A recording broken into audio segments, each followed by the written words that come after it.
All right, peace, family. All right, J Fifth once again about to hit you with a new video. This one I'm gonna call "The Science of Racism and Why, if you're still racist, you got to be a fool." Let's go in. All right, basically, um, it's a big subject that we want to talk about right now. Being it's a lot of racism going on here, a lot of division going on, things that are designed to pit us against one another, and just growing up and observing the world for what it is and seeing what's really going on out here, uh, I really think it's a topic that we need to speak on and start looking at more objectively about why we feel that type of way and what is causing all of that. All right, so first of all, let's start by let's go start with myself and my people, black people.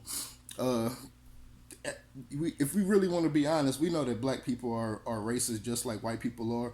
But we feel like we have a reason to be racist against white people because of how they treated us and how we feel like they've oppressed us. And things like the Ku Klux Klan and things like Donald Trump does make that easy to continue that narrative and have that rhetoric going on in our community.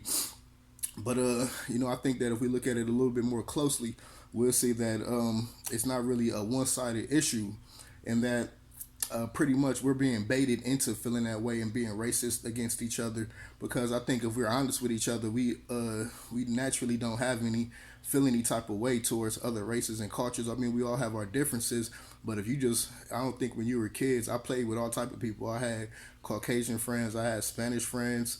I had all type of friends. We all linked together, regardless of what. And it seemed like the older we got, the more separated that the world brought us, unfortunately. And so, like, why does that happen? How do we get taught into being racist? And so, one of the things that I want to go over is the story of Yakub and the teachings of the Nation of Islam and Farrakhan. And so, if you know about Yakub and the big head scientist, you know that it teaches you that the big head scientist, he had two brains and he was big and they lived in the inner earth, and that I can't remember the exact story about his mom, but his family, both of his parents were pretty much killed by the humans that lived on the surface of the earth, and they teased him for having a big head, and they teased him and doing what happened to his parents. Uh, they say caused him to dislike or have a hatred towards and a disdain towards black people so much that he said that he was gonna create a race of people that would overtake them and make them their slaves. And so, that's the story we're given, and a lot of us really bought into that, and really because it struck a chord with us because of, like I said, our conditions and the Ku Klux Klan and going through oppression. And but if you look at it a little bit more objectively and look at what they're saying behind that story, you will see that it really doesn't make any sense. Because you have to look at what is it saying about you also. It's by them saying that the white race was created in the lab and grew up in caves and hills in Europe. Obviously, since they've been, having a foot up your ass or our asses, sorry. Of course, you like hearing something bad about them, and you feel like they tell you that the black man is God and everything. But look at it a little bit more objectively about what is that saying, that that we're so perfect and that we were so good and we created a race and a species that was evil to see if evil could exist here on Earth. And if you create something that was evil, that would make you evil. You know what I'm saying? And so, and then if that was the case, if you created something that was evil to see if it could be evil, and then it turned out to be evil, then motherfucker, then that's what the fuck. Then what are you? What the fuck are we mad about? Then that's what we get, and then that's exactly what I'm saying. That's what it leads to. It leads you to, you know, having it's an excuse. I feel like it's reverse psychology into making it our faults that we're in the condition we are when it's not our faults. Well, we were born into this world. I didn't decide to make this world. I didn't decide to make this a democracy. I didn't design the United States. I was already born here and it was fucked up, and I had to maneuver and get through it the best way I could. And so obviously that says that you evil, and it really is that, like they tell you that the black man is God, but if that's what the black man did, and that would mean the black men are fucked. That would mean black men are devils. And I think we all know that it's bad black people and it's very good black people and it's very good white people and good people and bad people of all races, and it's just a matter of the decisions that people made. And because I mean, everybody has bad things happen to them. It's just how you react to them.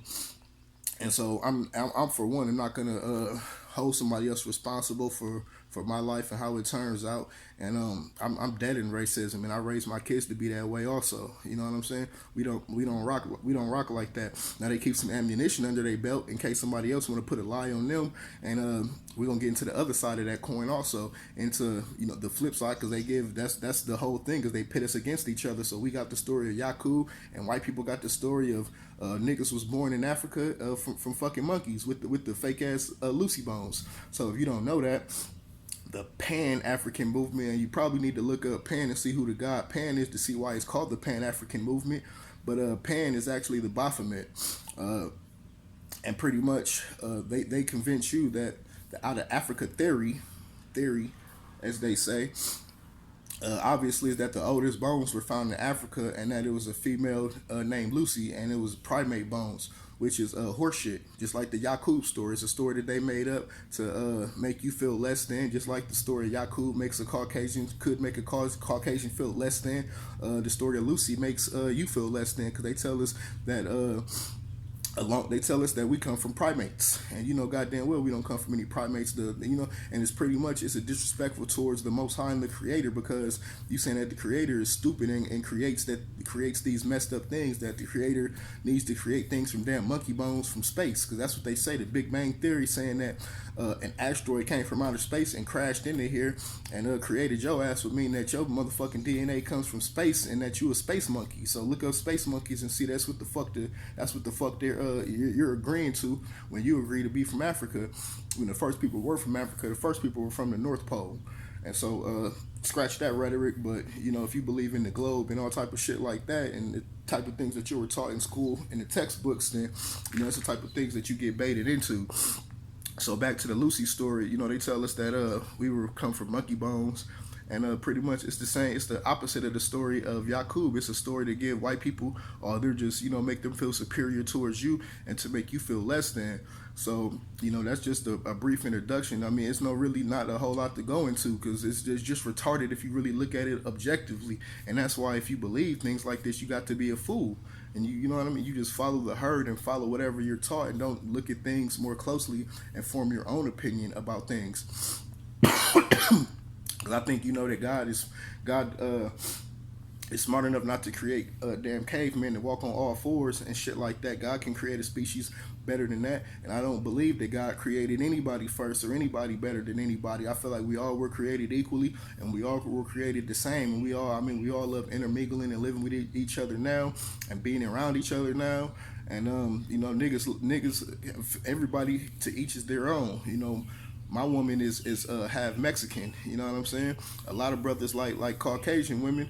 A lot of brothers like all different type of women. My bro, he got a Middle Eastern woman, and that's what he vibes with. That's what works best for him. And so I feel like a lot of these issues is the cause of us having relationship problems, because think about it, if you racist and feel like you have to stay with a black woman to stay with, or whoever is in your race, the soulmate or the person that's best for you might be outside your race, but you so stuck in this box. You know what I mean? Like, God never told you that nobody came down here and told you that you had to stay with somebody that was your race. God created us all, and we're all beautiful creations. And so we have to come up off of that, because it's not about race. It's about rich and broke, haves and have-nots, who's in certain societies and certain organizations and who's not. And it doesn't have anything about your skin color. Just like Steve Harvey said, it's the money game. It's not the color game. You know what I'm saying? So they tell you right to your face, but a lot of times we don't really understand what they're talking about. So that's like exactly what Steve Harvey meant as a person. I believe he's a Sigma, but you know what I mean? He knows what's going on out here. It doesn't have anything to do with your race. You know what I'm saying? And it's just how the United States is set up. Black people it's black privilege, and blacks in high places of power also. They just lead from the back. They use the hidden hand.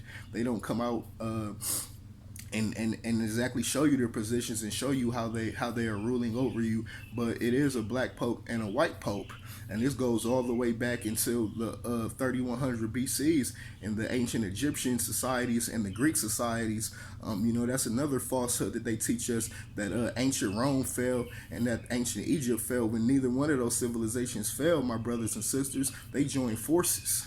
And so that's how you get to today, when you get black Greeks. And those two major powerhouses uniting and joining forces have uniting has led to them being in power and ruling over the world until today, 7,000 years later.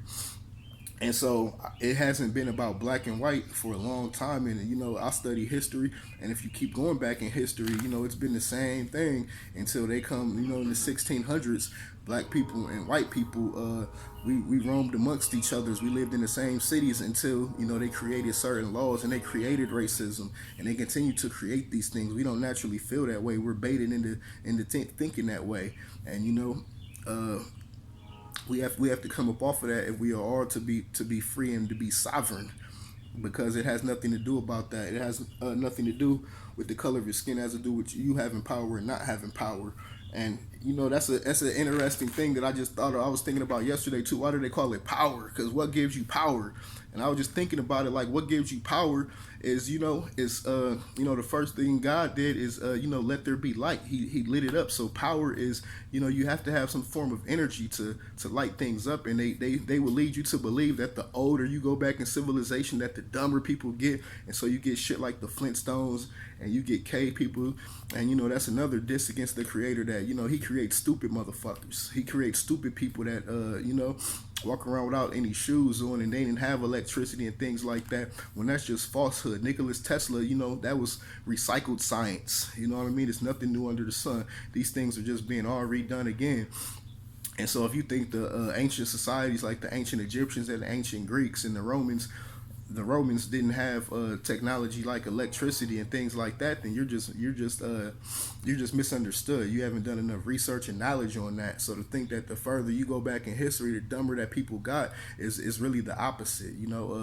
A lot of things that we were taught were told in reverse. So people are getting dumber now. People, when God wouldn't create us to be stupid. God wouldn't create us not to have the things that we need to sustain ourselves. Like power, electricity is like what our lives are sustained around. And I believe that's why they call it power or juice. You know what I'm saying? I got the juice, I got the power. Well, to have juice and power, you have to have electricity. You can't really, everything that we have is centered around it. This non-renewable form of energy is probably not the smartest one, but that's exactly what I'm saying, is that's why they have the power, because they have the knowledge. And so instead of giving us renewable energy sources like wind and water and the sun, we get shit like oil. They're draining the earth's resources out when we don't even have to do that. And so, until we gain the knowledge and start being more intelligent and learning how to, come off build our own energy grid system, so we don't have to depend on the government, we'll never be free. And that's the type of thing, that's what we have to do. Those are actual solutions that none of these people are in power are giving you, because they don't care to. They're already in power. So why would they give up their power to give you some? You're gonna have to go get it yourself. Excuse me. And so that's a couple of things that we have to think about. I think I pretty much went over everything I wanted to go over. I definitely appreciate you guys for listening to me. Definitely, I would appreciate if you hit that like button and share this. YouTube, Facebook, Instagram. And if you got any questions or comments, please feel free to hit them down below, or hit my email is jay5th321@gmail.com. Peace, family. Look forward to hitting y'all with another video in the next few days. Peace.